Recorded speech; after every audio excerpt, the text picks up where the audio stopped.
이 시간 비참한 십자가 이 말씀으로 은혜를 나누고자 하겠습니다. 한 법관 아들이 있었습니다. 이 아들은 되게 어려서 아무것도 몰랐는데 이 청년이 운전면허를 막 따서 너무 신났습니다. 여러분 운전하시는 분들은 다 아실 텐데 운전면허를 따게 되면 맨 처음에 뭐가 생겨요? 차가 있으면 뭘 하고 싶어요?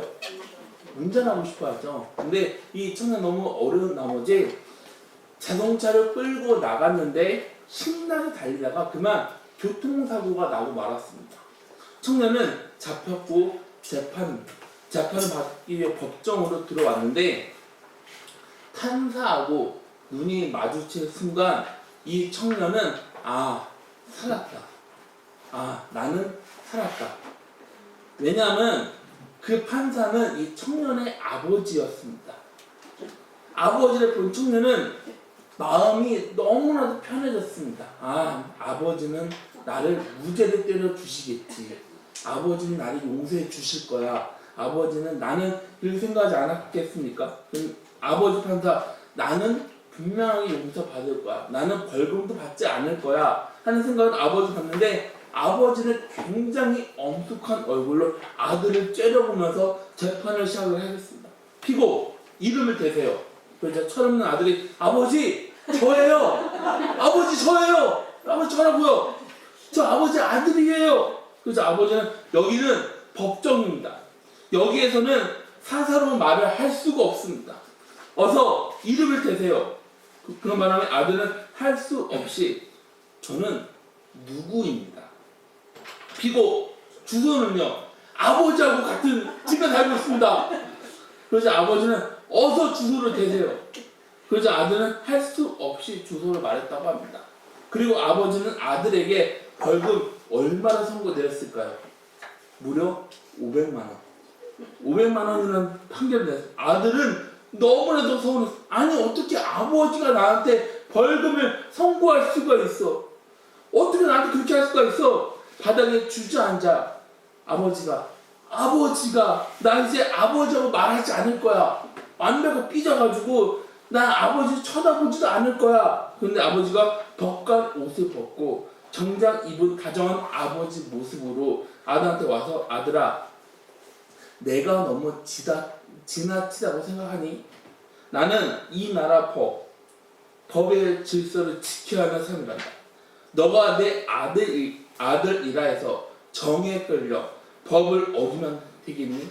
하면서 아버지가 아들에게 벌금 500만 원을 주면서 이걸로 벌금을 내게 되면 너는 여기에서 나올 수 있게 된다.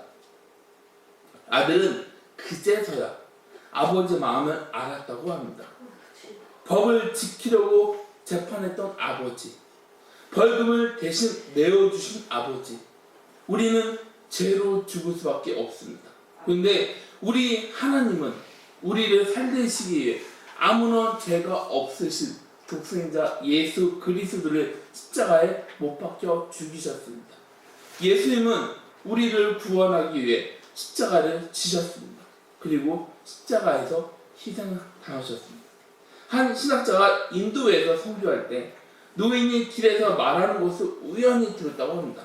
노인 친구가 야 너는 우리 힌두교에 많은 남자신 여신이 있는데 그걸 믿는 것으로 만족할 수가 없냐? 그래서 노인은 그 많은 신들이 있으면 뭐하냐?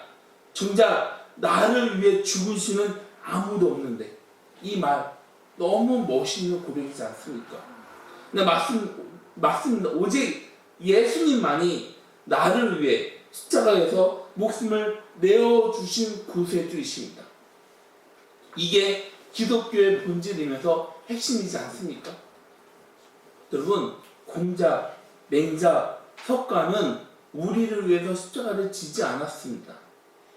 그럼 누가 우리를 위해 십자가를 졌습니까? 바로 예수 그리스도가 우리를 위해 십자가를 지셨습니다. 오직 예수님만이 우리의 구주이십니다. 내 십자가를 대신 지신 예수님. 예수님은 고문을 당했습니다. 그리고 아침 9시에 사형 선고를 받았습니다. 선고 받자마자 바로 십자가를 지고 골고다 언덕으로 향하게 됩니다.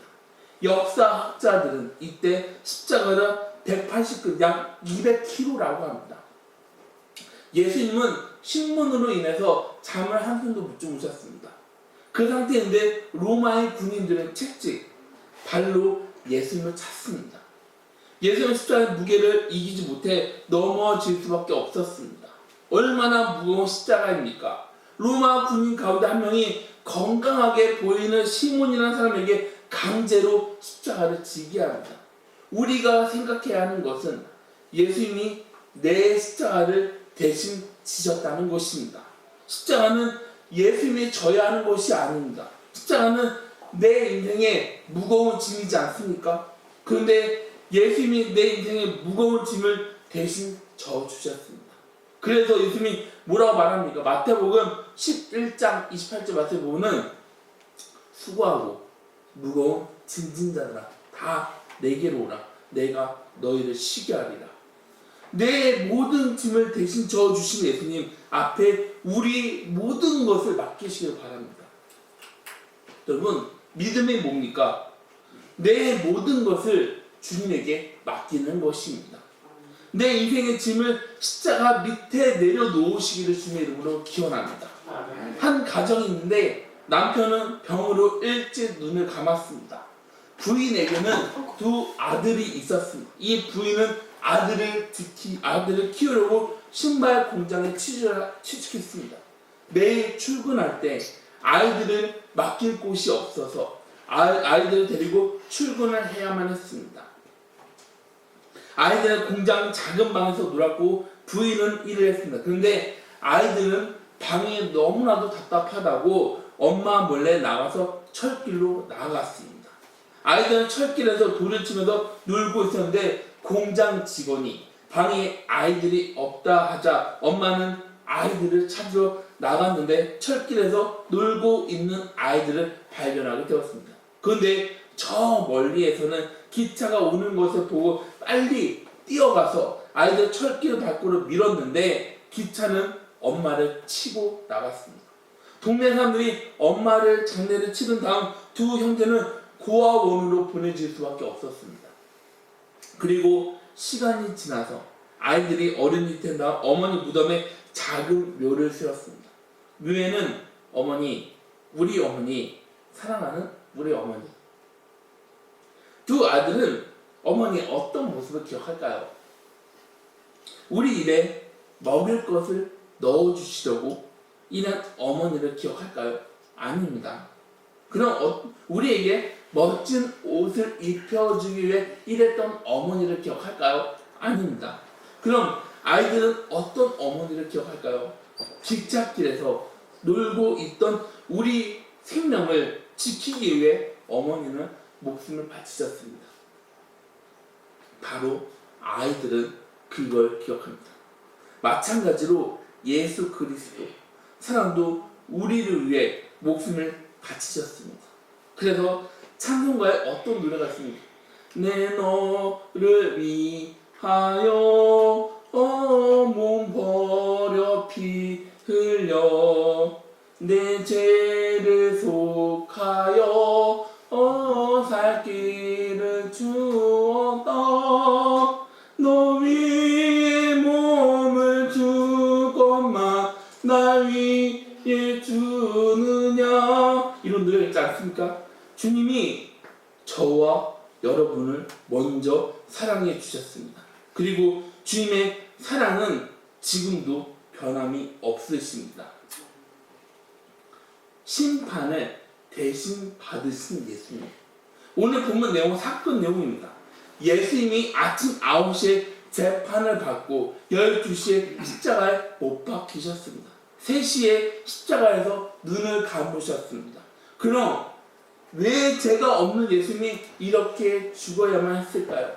바로 나 때문입니다. 여러분, 다른 사람 때문이 아니라 바로 나 때문입니다. 그래서 예수님은 내가 받아야 하는 심판을 예수님께서 대신 받으셨습니다. 이사야 53장 5절부터 6절 말씀에 보면은 그가 찔림은 우리의 허물 때문이요 그가 상함은 우리의 죄악 때문이라. 그가 징계를 받음으로 우리는 평안을 누리고 그가 채찍에 맞음으로 우리는 나음을 받았도다. 우리는 다 양 같아서 그릇 행하여 각기 제 일로 각본을 여호와께서는 우리 모두의 죄악을 그에게 감당시키셨도다. 27절에 뭐라 말합니까? 강도들이 예수님하고 함께 십자가에 못 박혔습니다. 하나는 그의 우편에, 하나는 좌편에 있다. 이게 어떤 말이냐면 죄인 신분으로 낮아졌다는 것을 말하는 것입니다. 예수님은 죄인 모습으로, 죄인 신분으로 십자가에서 죽으셨습니다. 죄인으로 심판을 우리 대신 받았다는 것입니다. 오늘 본문을 보면 두 가지를 알 수 있게 됩니다. 먼저 하나님 아버지에게 버림을 받으셨습니다. 33절부터 34절 말씀 보면 제6시가 되면 온 땅에 어둠이 임하여 제9시까지 계속 하더니 제9시 예수께서 크게 소리 지르시되 엘리 엘리 라마 사막다니 이를 번역하면 나의 하나님 어찌하여 나를 버리셨나이까 하는 뜻이다. 죄 없는 분이 우리를 대신해서 심판을 받으셨습니다. 그런데 하나님은 십자가에서 절규하고 있는 아들을 외면하지 않습니까? 그럼 이때 하나님의 마음은 얼마나 아프셨을까요? 얼마나 슬펐겠습니까? 그런데 태양의 빛은 이때 비추지 않았습니다. 온 세상이 어두워졌다고 말을 하고 있습니다. 예수님은 왜 심판을 받아야만 했습니까? 요한복음 1장 29절에 뭐라고 말합니까? 이튿날 요한이 예수께서 자기에게 나아오심을 보고 이르되 보라 세상 죄를 지고 가는 하나님의 어린 양이로다. 예수님은 내 죄로 인해 심판을 대신 당하셨습니다. 그래서 우리는 예수님을 구주로 영접하게 되면 우리 모든 죄를 용서받을 수 있게 되는 것입니다. 그래서 누가는 십자가에서 두 죄수를 말합니다. 한 죄수는 예수님을 믿지 않아서 버림받았습니다. 그런데 다른 죄수는 예수님을 믿어서 구원받지 않았습니까? 한 명은 회개하지 않았습니다. 그런데 다른 한 명은 회개해서 용서를 받았습니다. 한 명은 끝까지 예수님을 거절합니다. 거절하자 어디로 갑니까? 지옥으로 가지 않습니까? 그런데 다른 한 명은 마지막 순간이지만 예수님을 영접하자 구원받고 천국으로 가게 됩니다. 그래서 파스칼은 이 모습을 보면서 사람을 두 부류로 구분합니다. 한 부류는 자기가 죄인이지만 그걸 모르는 사람. 다른 부류는 자기가 죄인이라는 사실을 깨닫는 사람. 앞 사람은 희망이 없는 사람입니다. 그리고 뒷 사람은 희망이 있는 죄인입니다. 여러분은 어디에 속한 사람입니까? 여러분은 희망 없는 죄인입니까? 아니면 희망 있는 죄인입니까? 십자가는 두 종류로 구분합니다. 구원받지 못한 사람하고 구원받은 사람, 용서받지 못한 사람하고 용서받은 사람, 회개하지 않는 사람하고 회개한 사람, 거듭나지 못한 사람하고 거듭난 사람, 정죄를 당한 사람하고 용서받은 사람, 버림당하는 사람하고 사랑받은 사람, 지옥에 가는 사람하고 천국으로 가는 사람, 왼편에 선 사람하고 오른편에 선 사람. 골고다 언덕 십자가. 예수님 곁에는 두 명의 죄수가 있습니다. 그런데 한 죄수는 지옥으로 갑니다. 한 죄수는 천국으로 갑니다. 너무 안타깝지 않습니까? 이 두 사람의 간격은 멀어졌습니다. 더 이상 만날 수가 없습니다. 그리고 이 결정은 번복될 수도 없습니다. 이때 십자가에서 죄수가 할 수 있는 것은 딱 하나뿐입니다. 그게 뭡니까? 바로 예수님의 이름을 부르는 것입니다. 그래서 뭐라고 말합니까? 누가복음 23장 42절을 보면은 이르되 예수여 당신이 나라에 임하실 때 나를 기억하소서 하니. 그래서 예수님은 너무 기가 막힌 답을 하지 않습니까? 42절 보면은 예수께서 이르시되 내가 진실로 내게 이르노니 오늘 내가 나와 함께 낙원에 있으리라 하시리라. 우리는 이 사실을 통해 두 가지 사실을 발견하게 됩니다. 첫 번째 사실은 구원받았다는 사실입니다. 십자가에 매달린 강도 가운데 한 명은 예수를 비웃었습니다. 이를 어떻게 비웃어요? 누가복음 23장 39절 보면은 달린 행악자 중 하나는 비방하여 이르되 내가 그리스도가 아니냐 너와 우리를 구원하라 하되. 그런데 다른 강도가 뭐라 말합니까? 누가복음 23장 40절부터 42절 말씀 보면은 그 사람은 꾸짖어 있는데 내가 동일한 존재를 받고서도 하나님을 두려워하지 아니하느냐.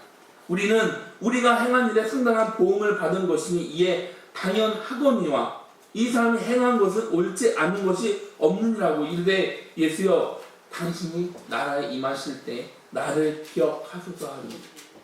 구원받지 않았습니까? 바울은 안디옥에서 너무나 기가 막히게 체험을 합니다. 사도행전 13장 48절 말씀 보면 이방인들이 듣고 기뻐하여 하나님의 말씀을 찬송하며 영생을 주시기로 작정된 자는 다 믿더라. 두 번째는 전도 마지막까지 해야 합니다. 강도가 언제 구원을 받았습니까? 죽음을 앞에 두고 구원을 받게 되었습니다. 주님이 뭐라고 말합니까? 누가복음 23장 43절 보면은 예수께서 이르시되 내가 진실로 내게 이르노니 오늘 내가 나와 함께 낙원에 있으리라 하시라. 그래서 이렇게 노래 부르지 않습니까? 우리는 주만 믿으면 모두 구원받으며 영생, 복락, 멸관 확실히 바뀝니다. 여러분 그 노래 가사 의미를 다시 한번 기억해 보시기 바랍니다.